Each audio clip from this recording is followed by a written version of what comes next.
Hola chicos, so today we are going to take notes on reflexive verbs. If you have Cami, you can just open it up with Cami. I've attached the note packet again in case some of you lost it. If you have it printed, you just turn to the page that says reflexive verbs. It's towards the end of the packet.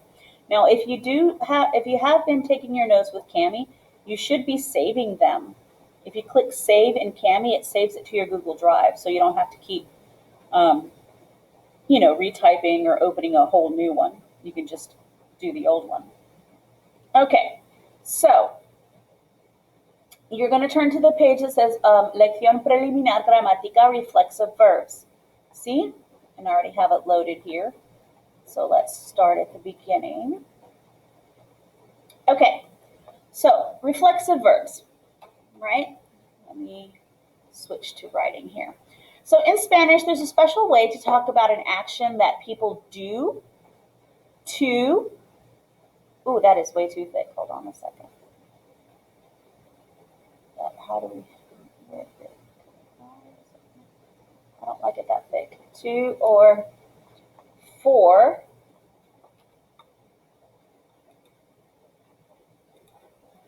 themselves.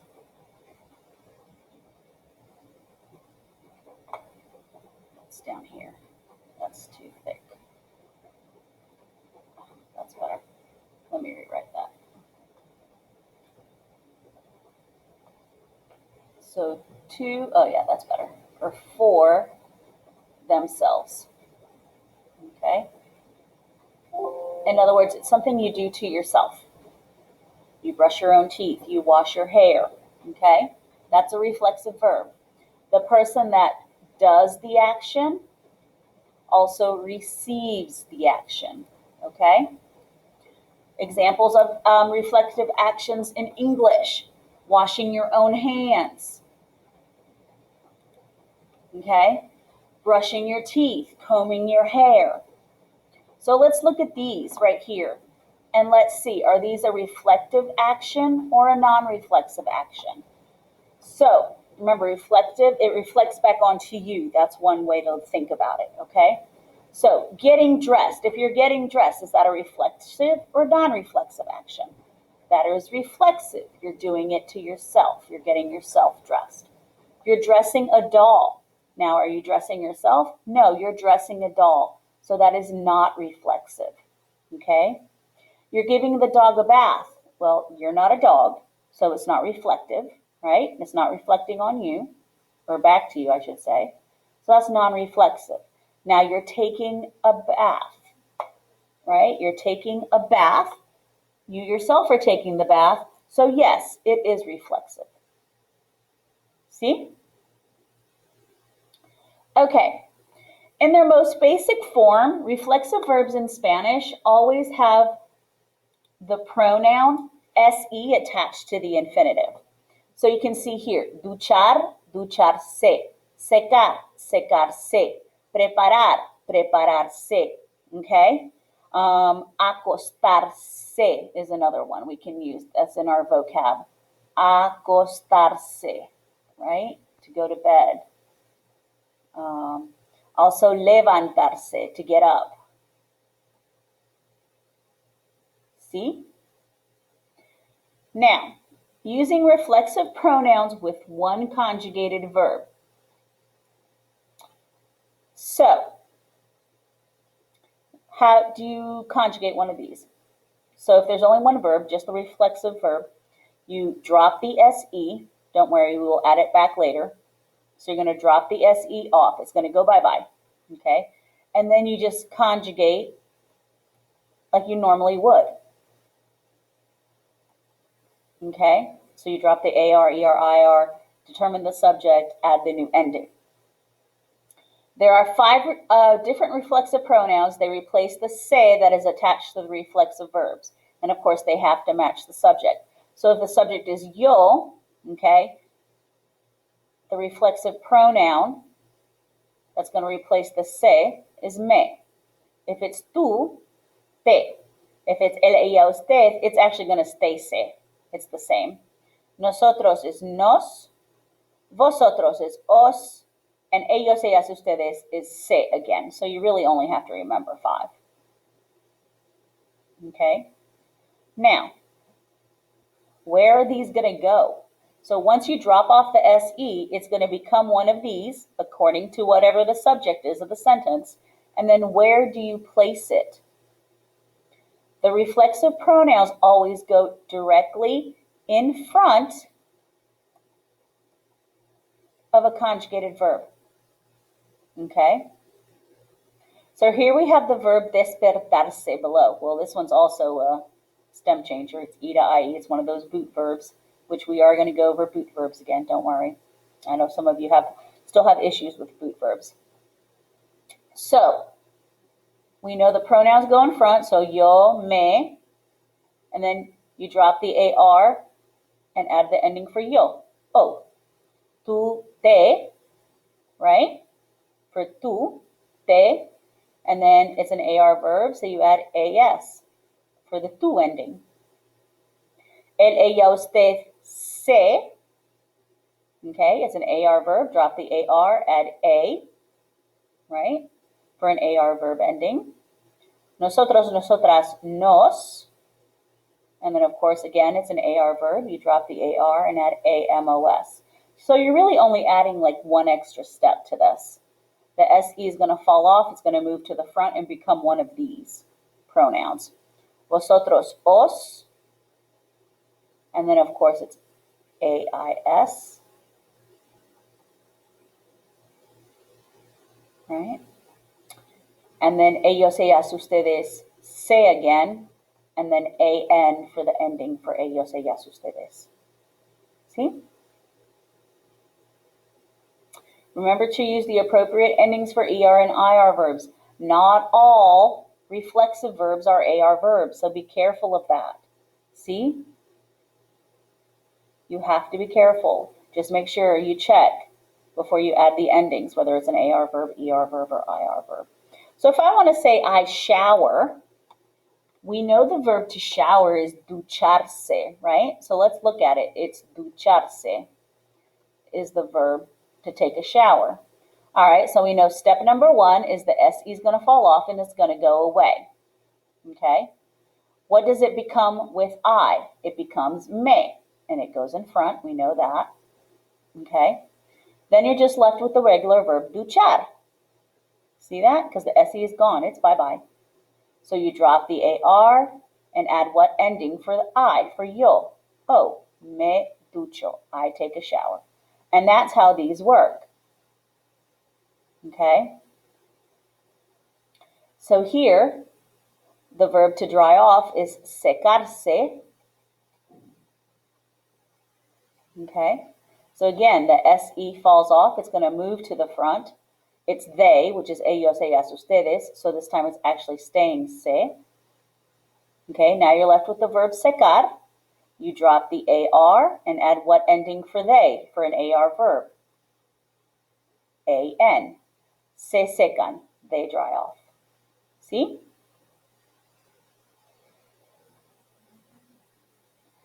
Then you have she gets up. We know to get up is levantarse. It's one of our vocabulary words. Levantarse.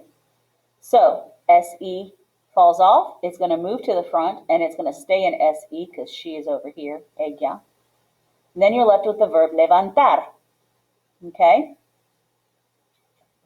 You're left with the verb levantar. So you drop the AR and add what ending for el, ella, usted? It's an A. So se levanta.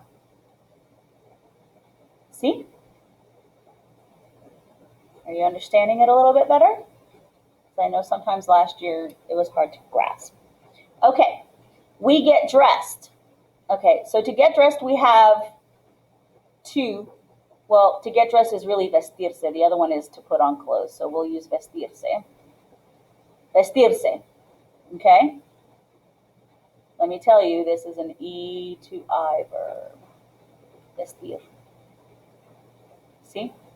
So this E is going to change to an I inside the boot. Inside of the boot.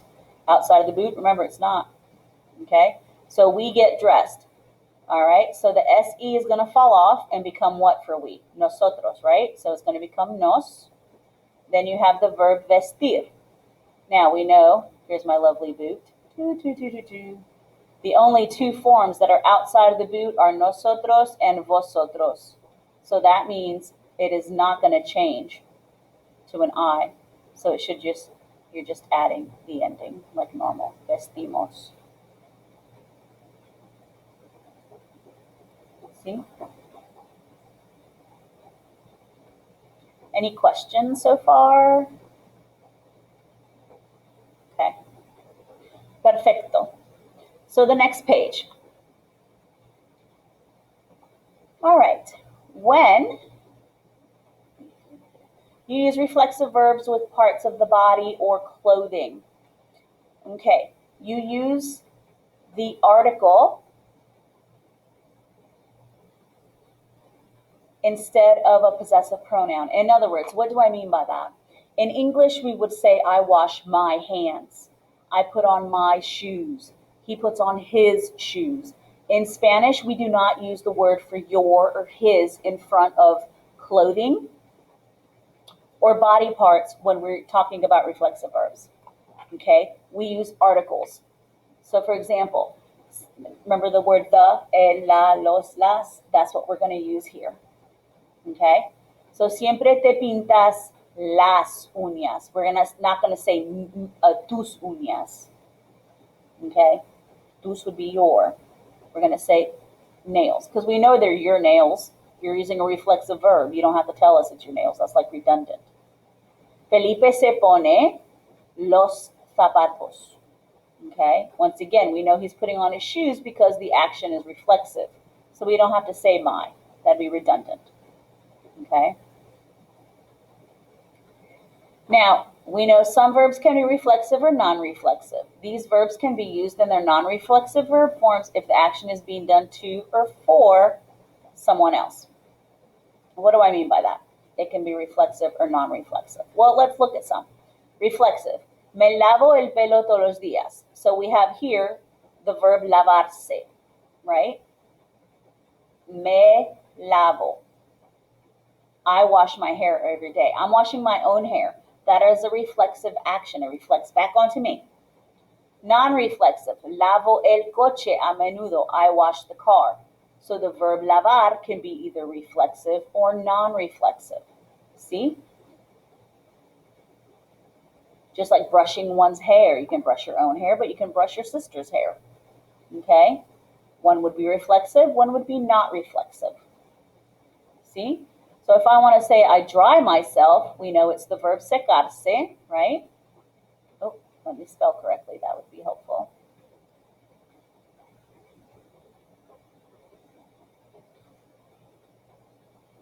Okay, the verb secarse. So again, the SE falls off and it becomes me for I. Then you have the regular verb secar. Drop the AR, add an O for the yo form, me seco.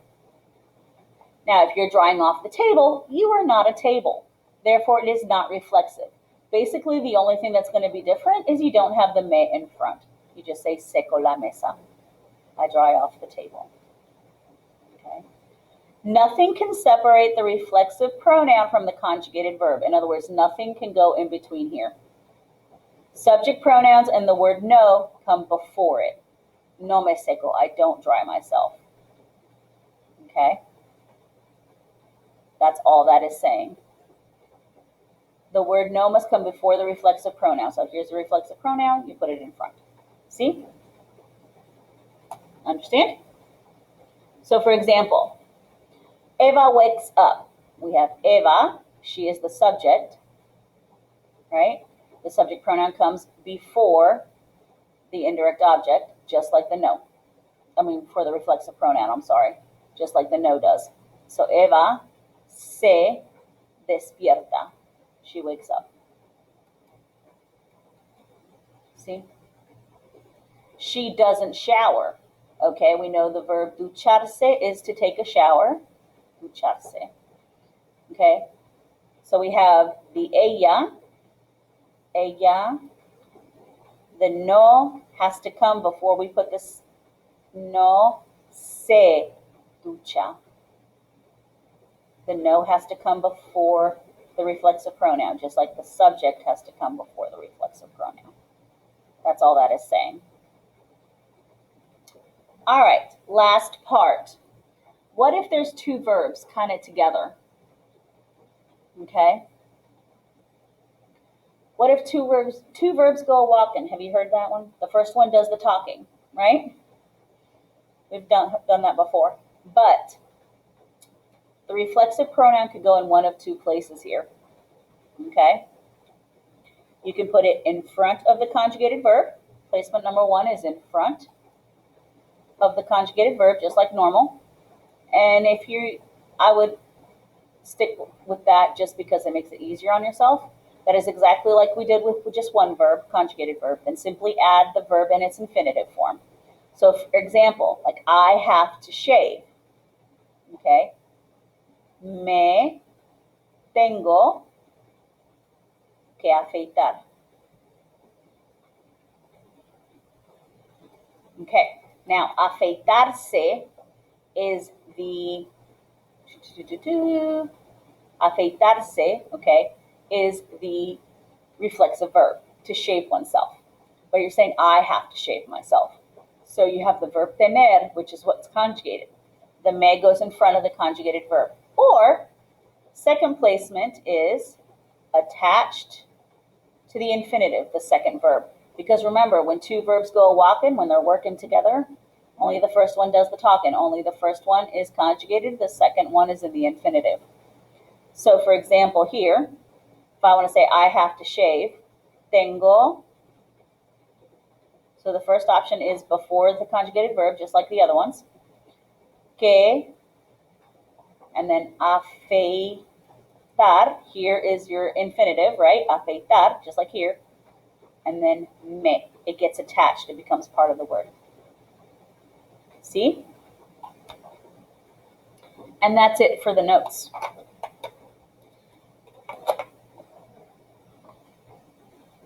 So I will go over the notes in class so that